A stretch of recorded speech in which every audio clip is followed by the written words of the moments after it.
Wait a minute. Hear this. Birdy Num Num. Hello. Birdy Num Num. Birdy Num Num.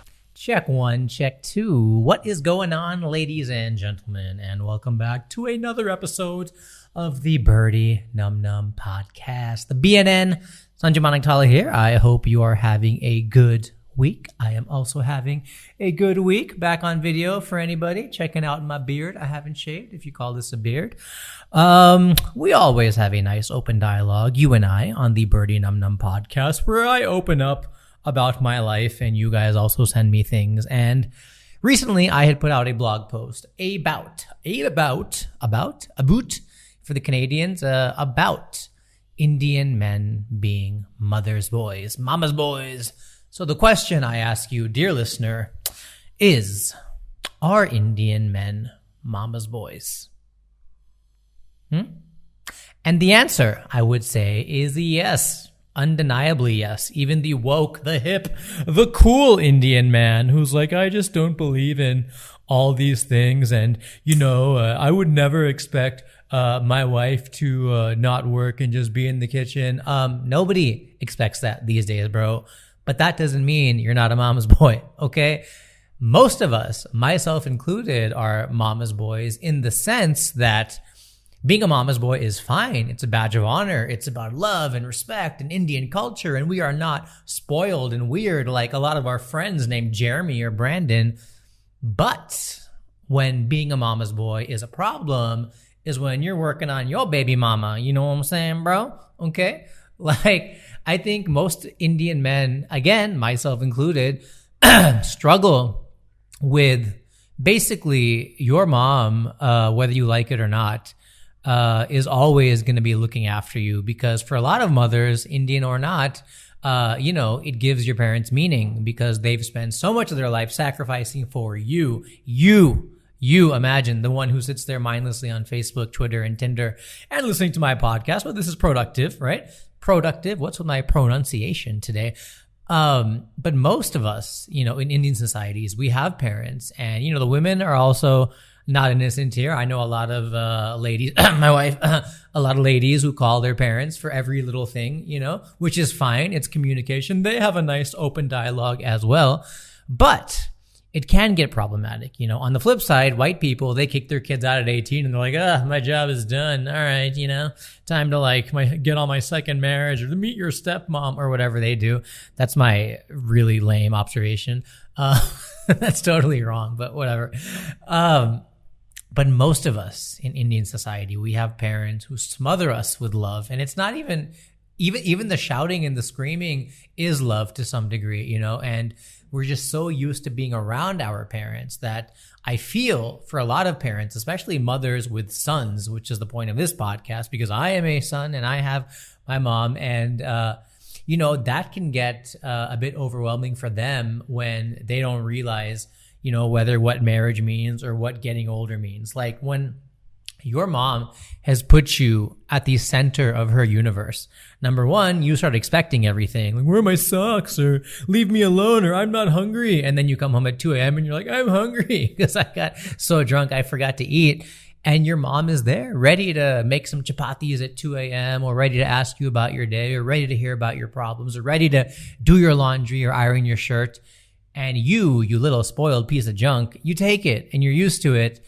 And you grow up and you read BuzzFeed and you're all woke and you're like, I would never, like, I think it's so backwards for the woman to do the dishes.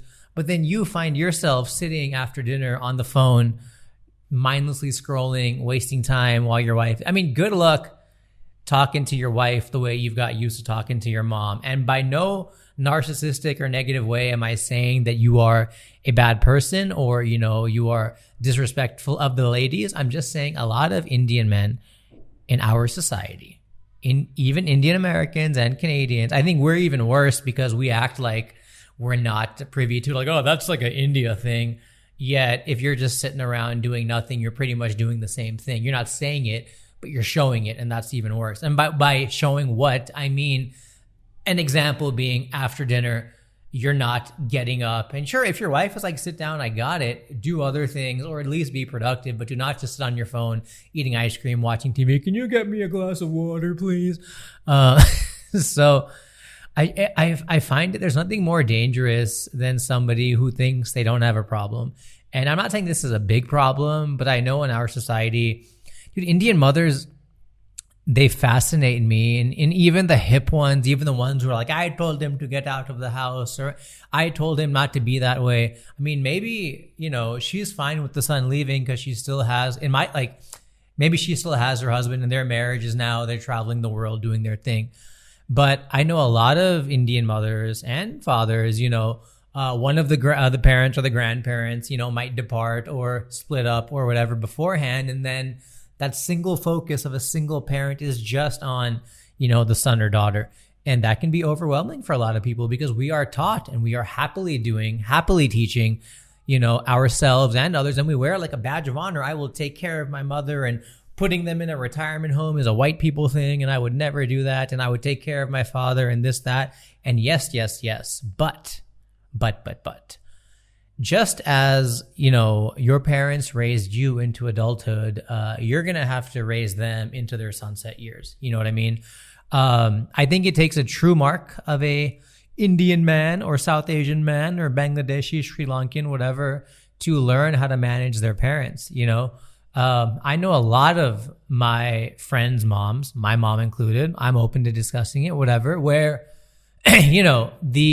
the son will come home like really drunk. And the girl maybe had 1 or 2 beers. But then the mom kind of is just annoyed that the daughter let her son get so drunk.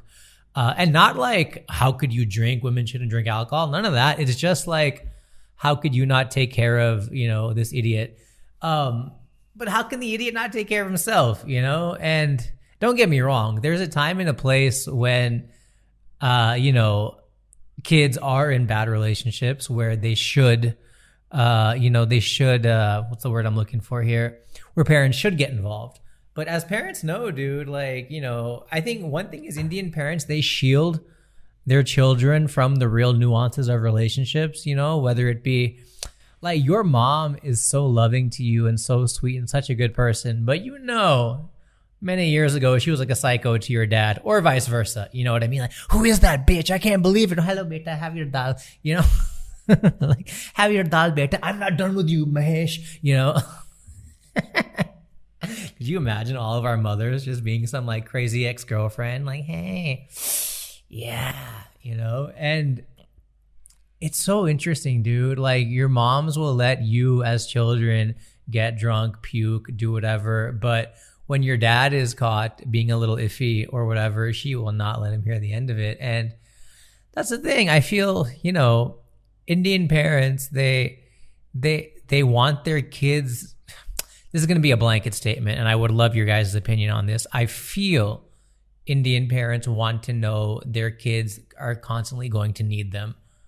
It's a pretty broad statement, I know, but let me know what you guys think after hearing this podcast, because that's what I struggle with. And not just my mom, but, my friends' moms. I see it all the time. I overhear conversations. I never say anything until live on the Birdy Num Num Podcast. But I really feel as your parents get older, you need to start raising them, teaching them how to go out, go for their uncle walks. And there was such a funny meme. And if I remember while I edit this, I'll put it up on the screen. Of like an owl walking. And okay, I'm going to put it up, but have a look. This is why I love Twitter and Reddit. And I do comedy as a full-time profession, but somebody who cracks a joke online once in their lifetime can just kill it and crush everything you've ever worked for. But that is hilarious. And yes, as you get older, you got to manage your parents and you got to teach them that it's okay that you're moving on with life, that you still love them, you still need them, but you also have to show them how to be independent. Because I feel personally, when a lot of girls say Indian men are mama's boys, or Indian men, their umbilical cord is never cut. To some degree, yes, your mom has raised you. Now it's a bit presumptuous. It's a bit much to ask for her to raise you and then for her to be like, all right, off you go into the world. No, she needs you also, or he needs you also, your dad in that case, but we're talking about mama's boys here. But your parents have raised you into adulthood and prepared you, and they're still human, man. So they're still going to want to feel valued and appreciated and to be a big part of your life. And you can't just be like, all right, thanks for getting me to where I am now. Take care. Enjoy watching Shirdi Sai Baba videos all day. So as to anybody who's struggling with this, whether you are dating a guy or married to a guy who is a mama's boy, or you are a mama's boy yourself, learn that sometimes, number one, you don't work as hard as you do. I say this in every podcast. So work harder at managing your wife or your husband and the mother, or the girlfriend or the boyfriend, or just in life.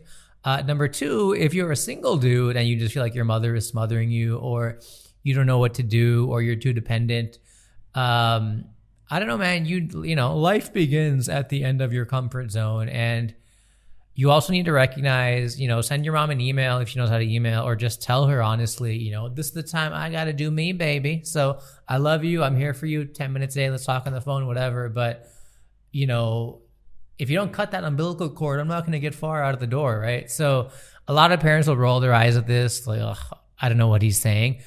But all I'm saying is, in order for you to be the right kind of mama's boy, you know, a good son and a good parent, sometimes you need to reverse the roles and parent your parents. So a little bit of a ramble this week, but the blog was very well received, so I want to talk about it some more. I appreciate you guys as always. Do check out the links. And yeah, I'll see you guys next week. Birdy Num Num. Birdy Num Num. A Birdy Num Num. That's